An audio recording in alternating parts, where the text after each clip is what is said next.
हर खबर पर होगी आपकी पकड़। डाउनलोड कीजिए एबीपी लाइव ऐप। और अब देखिए वो खबरें जो हैं हमारी चॉइस की, यानी एंकर्स चॉइस।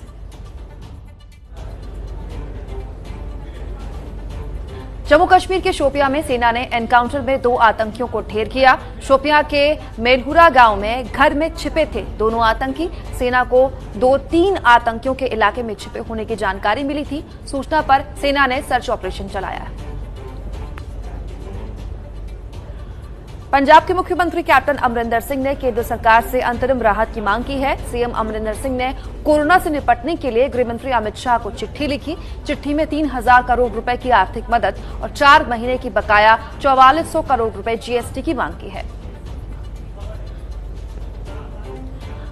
अंतर्राष्ट्रीय बाजारों में कच्चे तेल की कीमतों में गिरावट के बाद राहुल गांधी ने केंद्र सरकार से पेट्रोल डीजल के दाम कम करने की मांग की है।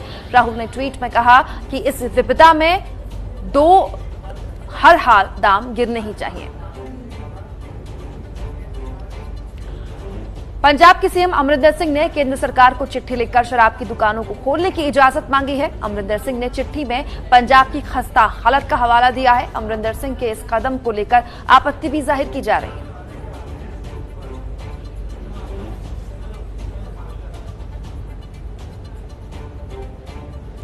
महाराष्ट्र के पालघर में मॉब लिंचिंग मामले में राष्ट्रीय मानवाधिकार आयोग ने महाराष्ट्र पुलिस को नोटिस जारी किया है। आयोग ने पुलिस से पूरी कार्रवाई की विस्तृत रिपोर्ट मांगी है। 4 हफ्तों में रिपोर्ट सौंपने का आदेश दिया है।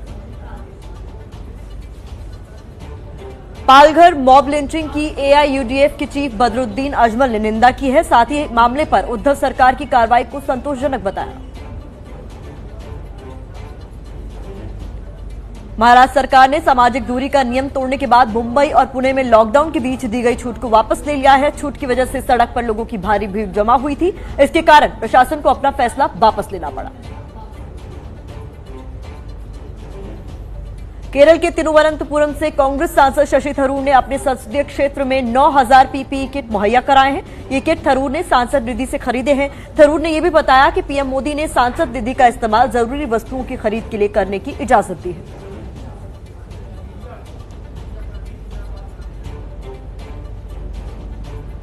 केरल के मुख्यमंत्री पी विजयन का बड़ा ऐलान। 20 अप्रैल के बाद से केरल के उन जिलों में जहां आंशिक प्रतिबंध है वहां ऑड इवन सिस्टम के हिसाब से गाड़ी चलाने की इजाजत दी जाएगी। महिलाओं को भी दी जाएगी छूट।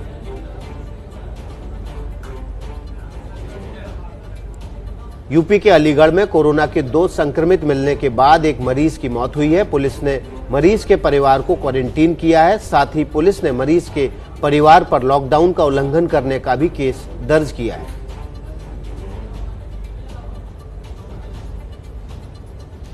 कोरोना संकट के बाद क्रिकेट जगत में रहेगा बीसीसीआई का दबदबा। कोरोना की वजह से नुकसान में चल रहे ऑस्ट्रेलियाई, इंग्लैंड, दक्षिण अफ्रीका समेत सभी क्रिकेट बोर्ड ने भारत के साथ सीरीज खेलने की मांग की है।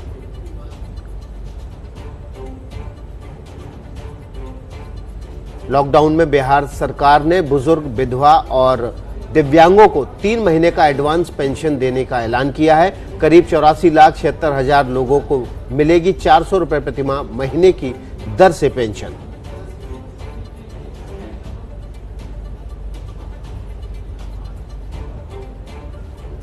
कोरोना प्रभावित राज्यों की समीक्षा के लिए गठित केंद्रीय टीम पश्चिम बंगाल के सिलीगुड़ी पहुंच गई। ये टीम जांच करेगी कि राज्यों में लॉकडाउन का सही तरीके से पालन हो रहा है या नहीं। ममता बनर्जी ने टीम के भेजे जाने पर आपत्ति जाहिर की थी।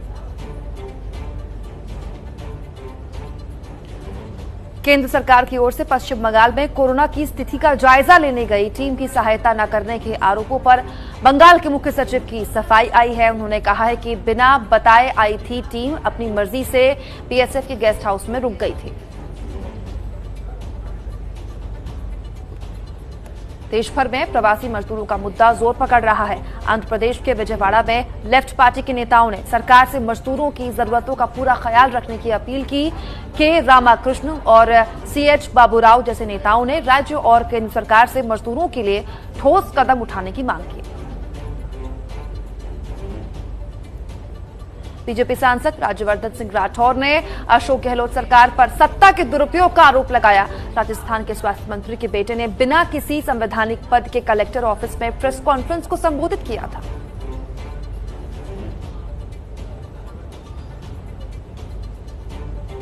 कोरोना संकट की वजह से दुनिया भर के कई देशों में लॉकडाउन के बीच ऑनलाइन स्ट्रीमिंग प्लेटफॉर्म नेटफ्लिक्स का मुनाफा दुगना हुआ। नेटफ्लिक्स के मुनाफे में 7 अरब से भी ज्यादा की बढ़ोतरी हुई है। देश के सबसे बड़े कारोबारी मुकेश अंबानी की कंपनी रिलायंस जियो में फेसबुक ने हिस्सेदारी खरीदी है। करीब 10% हिस्सेदारी के लिए फेसबुक और रिलायंस जियो में 43,574 करोड़ रुपए की डील हुई है। मध्य प्रदेश के इंदौर में कुछ कोरोना मरीज ठीक होकर घर पहुंचे। ठीक होने वाले मरीज टाटपट्टी बाखल इलाके के हैं। टाटपट्टी बाखल इलाके में जांच करने गए स्वास्थ्य कर्मियों पर हमला किया गया था। हमले के बाद उसी इलाके से कोरोना के मरीज सामने आए थे। कर्नाटक के मंगलुरु के पुलिस कमिश्नर पीएस हर्षा ने कोरोना योद्धाओं के परिवार से की बात। वीडियो कॉन्फ्रेंसिंग के जरिए बातचीत की, हर संभव मदद का आश्वासन दिया।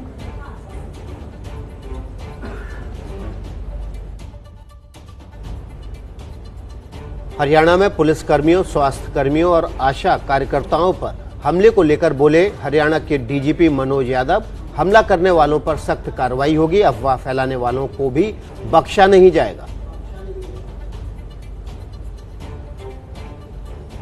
राजस्थान के सीकर में क्वारंटीन में रहने वाले 54 मजदूरों ने पेश की मिसाल। मजदूरों ने क्वारंटीन सेंटर की रंगाई पुताई की। देश भर में हो रही मजदूरों की पहल की तारीफ।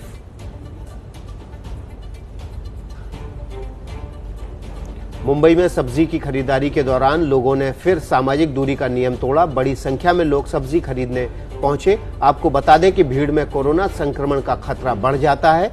राज्य सरकारों के सामने इस तरह की भीड़ को काबू करना सबसे बड़ी चुनौती है।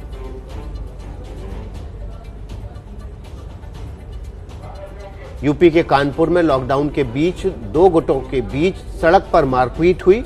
दोनों ओर से लाठी, डंडे और रॉड तक चले। इस दौरान सामाजिक दूरी का नियम भी तोड़ा गया। मामले में पुलिस की कार्यशैली पर सवाल उठ रहे हैं।